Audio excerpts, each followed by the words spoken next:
Evan Mercer bought the townhouse because it was ordinary. A quiet corner unit in Maple Hollow, beige siding, a two-car garage, and a tiny strip of backyard that caught the last light of the day. After 10 years of renting and saving, ordinary felt like a reward. The realtor had described the homeowners association as well-run and hands-off. Evan believed it because he wanted to believe it. He had a job that asked him to solve problems with logic, not politics, and he was tired of messes that did not have a right answer. On move-in day, he found the welcome packet on his porch under a rubber band, thick as a short novel. Rules about trash cans, rules about curtains, rules about how long a guest could park on the street. He laughed at some of it the way you laugh at a warning label you do not expect to need. Then he turned to the page about architectural approvals and felt a small tug of unease. It said any exterior change, including temporary items, required written permission. He shrugged and filed it away, already thinking about paint colors and unpacking. 2 weeks later, his mother called to say she was finally doing well enough to visit. She was recovering from a hip fracture, and she moved slowly, with careful pauses that made Evan want to clear a path through the whole world. Evan ordered a simple aluminum handrail for the 2 steps from the driveway to the front door. Not a ramp, not a permanent rebuild, just a rail bolted into the concrete so she could steady herself. He checked the city website first and confirmed it did not require a permit. He also checked the association guidelines and found nothing that mentioned rails specifically, just aesthetic harmony. He chose matte black to match the porch light and the neighbors' house numbers. The installer finished in under an hour, cleaned up the dust, and left Evan with a receipt. That night, Evan walked up and down the steps using the rail himself, testing it the way you test a new lock. It felt solid and safe, which is what a home is supposed to feel like.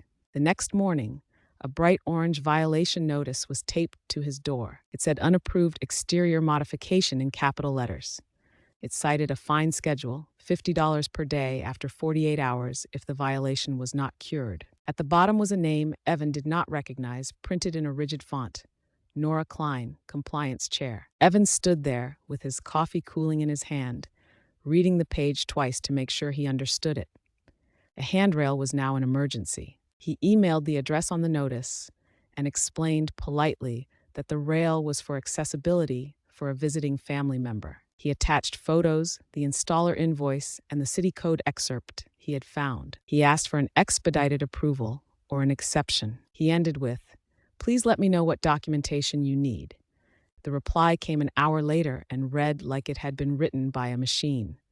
It said the association did not grant exceptions, that all modifications required prior approval, and that he must remove the rail immediately. It also said any communication must be directed through the association's management company, not board members. Evan called the management company during his lunch break and sat through hold music that felt like it had been designed to drain resolve.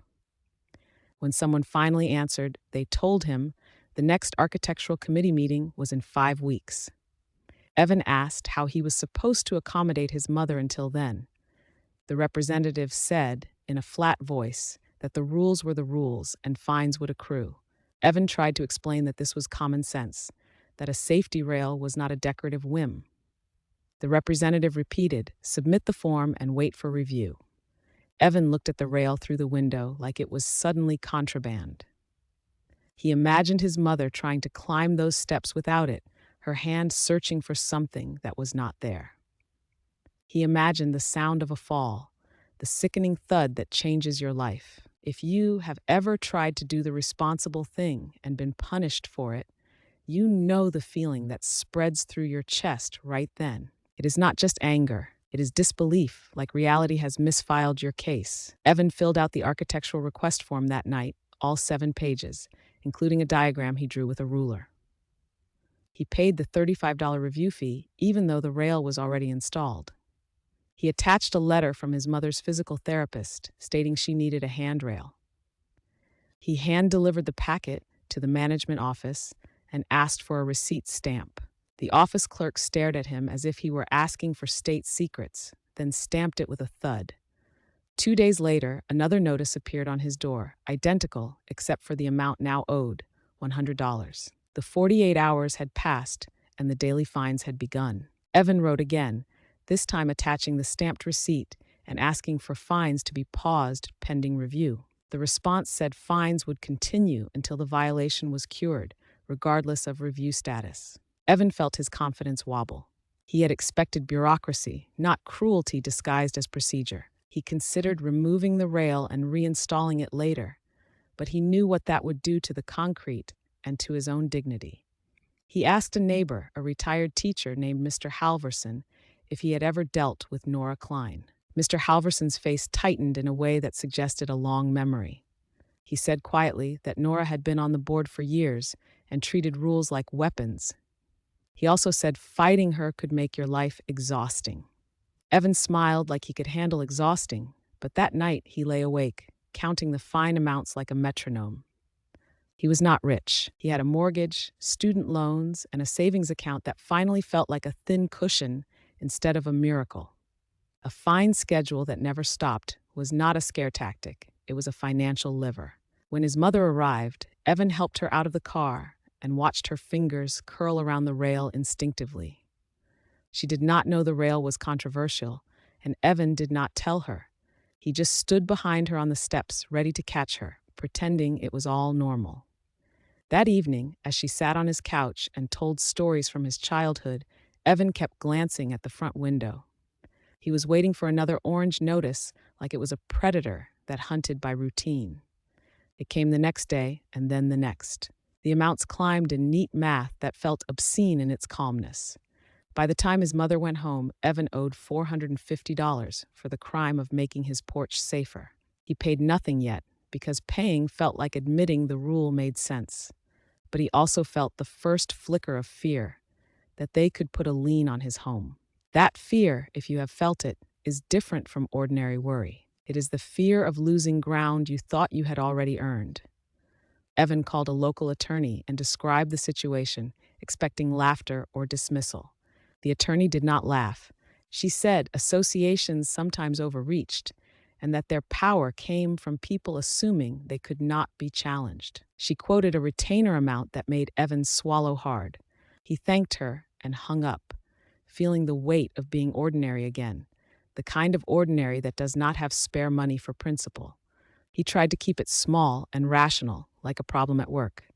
He requested the association's records for architectural approvals for the last 2 years, citing the state statute that allowed homeowners to inspect them. He emailed the request, certified mailed it, and kept copies in a folder labeled Rail. A week passed with no response. The fines reached $800. Evan went to the next board meeting, held in the clubhouse with folding chairs and a table where the board sat like a panel of judges. Nora Klein was there, silver hair pinned into a precise shape, glasses perched low as if she were always reading you as a document. Evan waited for the public comment period and then stood, hands slightly trembling, voice steady by effort. He explained the rail, the medical need, the lack of response, and the request for a pause on fines. Nora looked at him like he was a student asking to change a grade. She said the committee had standards and that allowing one unapproved modification would open the floodgates. Evan asked calmly if the floodgates included safety rails for disabled residents. Nora said the association was not required to accommodate personal circumstances that altered the community appearance. A board member beside her shifted uncomfortably but said nothing. Evan asked if they had granted other exterior approvals retroactively. Nora said she did not recall and moved to the next speaker. Evan sat down, cheeks burning, and realized he was being managed, not heard. In the parking lot, Mr. Halverson touched Evan's arm and said, "Do not let them make you small." Evan drove home feeling exactly that, small, as if his home was not his home, but a rented space under someone else's mood. He nearly removed the rail that night. He stood with a wrench in his hand, staring at the bolts, and imagined the relief of making the notices stop. Then he imagined telling his mother he had taken it down because a committee did not like how it looked. He set the wrench down and opened his laptop instead. He wrote a timeline of every contact, every notice, every fine amount, every date. He requested a hearing in writing, again, and asked for the specific rule that prohibited handrails. The reply arrived 2 days later with a single sentence: handrails are not permitted on front elevations. Evan reread the governing documents and found no such sentence. The rule did not exist, at least not in the documents homeowners had been given. He asked for the written standard they were citing. This time, the management company responded with a PDF labeled Architectural Standards 2019. It looked like a scan of a scan, and the section about handrails was a single bullet point, oddly formatted, as if it had been added later. Evan checked the file properties and saw it had been created 3 months ago, not 2019. He felt the air change in the room, that moment when a problem stops being annoying and starts being wrong. You know that feeling too, when a line gets crossed and your patience turns into purpose. Evan printed the PDF, the file properties, and the email headers. He submitted another records request, this time for minutes of meetings where the standards were adopted. He also asked for the association's policy on disability accommodations. The management company responded with a warning that excessive requests could incur administrative fees. The fines hit $1,500. Evan received a letter titled Intent to Lien with bold text and a deadline. His hands shook as he read it, not because he did not understand it, but because he did. A lien could ruin refinancing, complicate selling, and sit on his property like a parasite. He called the attorney again and asked what it would cost just to write a demand letter. She gave a smaller number, still painful but possible if he tightened everything for a few months. Evan agreed and sent her his folder. While she drafted the letter, Evan kept collecting evidence the way someone collects sandbags before a storm. He walked the neighborhood with his phone and photographed 3 other homes with front-facing modifications: a trellis, a porch screen, and most importantly, a handrail. The handrail was on a unit 2 streets over, black metal, bolted into the same kind of concrete. Evan knocked on the door and met a woman named Tessa, who looked tired before he even spoke. She said her husband had installed it after surgery and that the association had never said a word. Evan asked if she had any documentation, and she said she had never requested permission because she did not know she had to. Evan asked if he could take a picture with the house number visible. Tessa hesitated, then nodded, and her eyes hardened in solidarity. Evan realized this was not just about his rail. This was about selective enforcement, the quiet favoritism that hides inside the word community. The attorney sent the demand letter on firm letterhead, citing state law, fair housing considerations, and the association's duty to enforce rules uniformly. It demanded immediate cessation of fines, a hearing, and production of records proving the standards were properly adopted. It also warned that filing a lien while a good faith dispute was pending could be considered bad faith. The management company responded with a short message saying the board would review and get back to them. 2 weeks passed and nothing changed. The fines kept ticking, reaching $2,200. Evan received a notice of a hearing scheduled for a Tuesday afternoon, a time designed for people who could miss work without consequences. He took unpaid leave anyway. At the hearing, held in a small office, Nora sat across from him with a binder that looked thicker than Evan's folder. The attorney sat beside Evan, calm as stone, and asked Nora to produce the minutes and adoption records for the so-called 2019 standards. Nora said the association did not have to provide internal documents at a hearing. The attorney slid a printed copy of the state statute across the table. Nora's lips tightened, and she said they would provide what was required in due course. Evan presented photos of other modifications in the neighborhood, including Tessa's handrail. Nora said she could not verify whether those had approvals. The attorney asked if the association had fined those owners. Nora said she could not discuss other homeowners. Evan felt frustration rise like heat, but he stayed quiet and let the attorney keep the rhythm. Then the attorney asked a simple question: is there any written rule in the recorded declaration that prohibits a front handrail? Nora said the architectural standards did. The attorney asked when they were adopted. Nora said 2019. The attorney then presented the file creation date and email chain showing the PDF had been generated recently. Nora's eyes flicked just once, the way a person looks at a door they did not realize was open. She said file metadata could be unreliable. The attorney asked for the original signed adoption resolution. Nora said she did not have it with her. The hearing ended with no decision and a promise of a written determination within 10 days. On day 11, Evan received a determination that upheld the violation and demanded removal within 7 days. The fines were now over $3,000. Evan felt the old weakness creep back in, the temptation to surrender for the sake of peace. He stood in his kitchen, looking at the letter, and thought about how easily peace can be purchased with your own spine. If you have ever been pushed toward that bargain, you know how lonely it feels. Evan decided to widen the battlefield without becoming reckless. He filed a formal complaint with the state agency that regulated community associations, alleging failure to provide records and improper rule adoption. He filed a complaint with the local fair housing office, careful to frame it around disability-related access and reasonable modification.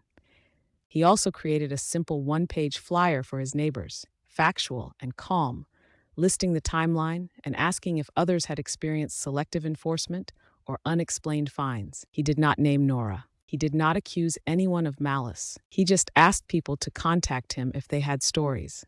He slid the flyers under doors on a Saturday morning, heart pounding like he was doing something illegal. By Monday, he had 7 emails. One neighbor said she had been fined for a small garden border, while another unit had a full stone patio extension with no consequences. Another said he had been charged hundreds for a trash can left out during a family emergency, while a board member routinely stored bins in plain view. Tessa wrote again and said she would testify if needed. Mr. Halverson emailed a scanned copy of an old newsletter where the board had promised that safety-related improvements would be fast-tracked. Evan printed everything and added it to his folder, which was now a small archive of quiet harm. The association responded to the agency complaint by claiming they had provided all records. Evan had proof they had not. The agency scheduled mediation. At mediation, a neutral mediator asked the board's representative why a safety rail was being treated as a serious violation. The representative, a man from the management company, said aesthetics mattered for property values. Evan asked whether property values were improved by threatening liens over accessibility features. The mediator asked if the association would agree to approve the rail retroactively and waive fines. The representative said they might approve it if Evan paid all accrued fines and an attorney fee. Evan's attorney said no, because that would reward bad faith enforcement. The mediation ended without agreement. 2 days later, Evan received the lien filing notice anyway. The lien was recorded against his property for $3,700 plus fees. Evan sat in his car outside the county recorder's office with the document in his hands and felt nauseated. This was the part where ordinary people fold, because the risk becomes real in ink. Evan did not fold, but he did cry quietly in the driver's seat, because bravery still has a cost. He went home, washed his face, and called his attorney. She said they would file suit to challenge the lien and the fines, and that the evidence was strong, but it would be a fight. Evan agreed, even though his stomach clenched at the thought of depositions, fees, and months of uncertainty. They filed in county court alleging improper rulemaking, selective enforcement, violation of statutory records requirements, and bad faith lien practices. The association answered with a counterclaim for unpaid assessments and fines, trying to turn Evan into the debtor in the story. Evan kept going to work, smiling at coworkers, pretending his home was not under legal siege. At night, he read the governing documents like scripture, learning definitions and procedures and the exact limits of the board's authority. He learned that many board actions required votes recorded in minutes. He learned that architectural standards often needed proper notice to homeowners. He learned that if the association had fabricated or backdated standards, the court would not be amused. Discovery began, and Evan's attorney requested the original electronic files, board emails, and adoption resolutions. The association objected and delayed. The judge ordered compliance. 2 weeks later, a batch of emails arrived, and in them was a thread between Nora and the management company dated 4 months ago. Nora wrote, "We need a clearer prohibition on front rails. They make the units look like rentals." A manager replied, "I can update the standards PDF and label it 2019 for continuity." Nora replied, "Do it, and start enforcement with Unit 14B. He is getting too comfortable." Evans stared at the screen as if it might change. His unit was 14B. His hands went cold. This was not a misunderstanding. This was a decision to target someone for daring to act like a homeowner. If you have ever suspected you were being singled out and then found proof, you know the strange clarity that comes with it. Fear does not vanish, but confusion does. Evan's attorney filed a motion for sanctions. She also amended the complaint to include intentional misrepresentation and requested punitive damages. The court scheduled a hearing on the motion, and the room filled with a different kind of air, heavier and more serious. Nora attended, sitting behind the association's lawyer, expression tight. The judge asked whether the association had knowingly backdated a rule to justify enforcement. The association's lawyer tried to argue that the label 2019 was a clerical mistake. Evan's attorney introduced the email thread. The judge read it silently for a long moment. Then the judge looked up and asked, "Miss Klein, are these your words?" Nora's lawyer objected, but the judge overruled and asked again. Nora said, barely audible, that she had sent the emails. The judge's voice stayed calm, which somehow made it worse. He said the court would not tolerate manufactured rules and weaponized fines. He ordered the lien released immediately, pending final disposition. He also ordered the association to reimburse Evans' attorney fees related to the motion and to produce complete minutes and records within 10 days. Outside the courtroom, Evan leaned against a wall and breathed as if he had been underwater for months. It was not victory yet, but it was the first time the system had pushed back on his behalf. The association tried a minor retaliation anyway, sending a new notice about his porch doormat being non-conforming. Evan's attorney forwarded it to the judge as evidence of ongoing bad faith.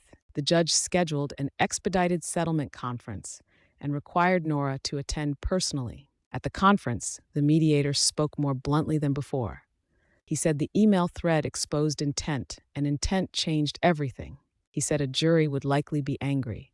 The association's insurer joined the call and asked pointed questions about why the board had not disclosed the backdating earlier. Nora tried to argue that she was protecting property values. Evans spoke then, not with rage, but with a steady, exhausted honesty. He said he had installed a rail so his mother would not fall. He said he had tried every internal process. He said the board had made up a rule and fined him until they could threaten his home. He asked why common sense had to be begged for like a favor. The room went quiet. The insurer asked for a caucus with the association. When they returned, the tone had changed. The association offered to approve the rail, waive the fines, release the lien, and pay Evans' attorney fees. Evans' attorney asked for more, because more was what justice required now. She demanded statutory penalties for records violations, compensation for emotional distress related to the lien threat, and a written reform plan, including an independent compliance audit. The association balked. Evan felt that familiar wobble, the fear that pushing could lose everything. But he remembered sitting in his car with the lien notice and crying, and he remembered how deliberate the targeting had been. He nodded to his attorney to keep going. Negotiations stretched for hours. At one point, the association threatened to take it to trial, hoping Evan would flinch at the risk. Evan did not flinch, even though his stomach tightened and his palms dampened. He said quietly that he would rather stand in public truth than pay in private silence. The mediator repeated the email line about labeling it 2019 for continuity, letting it hang like smoke in the air. The insurer asked again for a caucus. When they returned, the offer became a settlement that sounded like a reset button for the entire neighborhood. The association agreed to pay Evan $185,000, covering damages, attorney fees, and a punitive component funded through the insurer and a special board liability policy. They agreed to record a formal lien release and a public correction with the county, noting the lien had been improperly filed.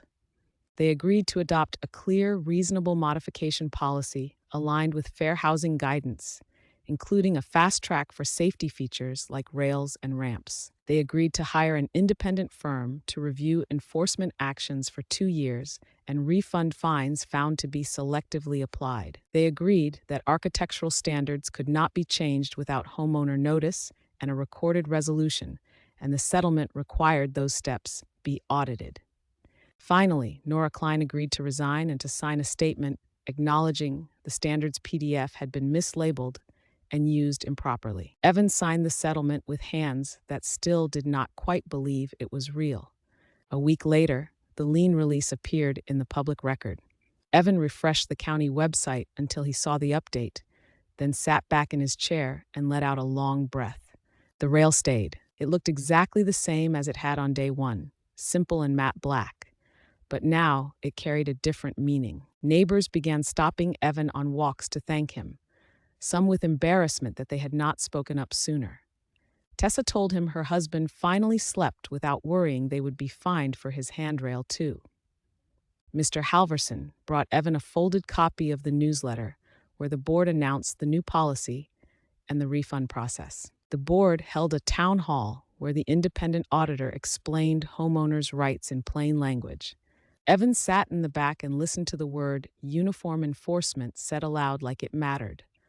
In the months that followed, dozens of fines were refunded, and the management company replaced its compliance procedures. The association's documents were rewritten with clear, accessible language, and every homeowner received a copy. Evan used part of his settlement to pay off his student loans and build an emergency fund that no board could threaten again.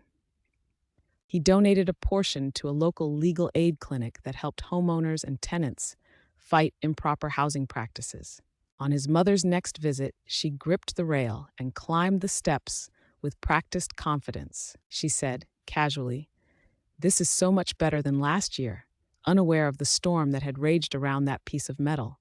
Evan smiled and said, "Yeah, it is." Later, after she had gone to bed in the guest room, Evan stood on the porch and looked down the quiet street. The neighborhood was still ordinary, but ordinary no longer meant powerless. If you are listening and you have your own small fight, the kind people tell you is not worth it, remember this. Injustice often survives because it counts on your exhaustion. Evan had been exhausted, and he had kept going anyway. And in the end, common sense did not just return, it won in writing.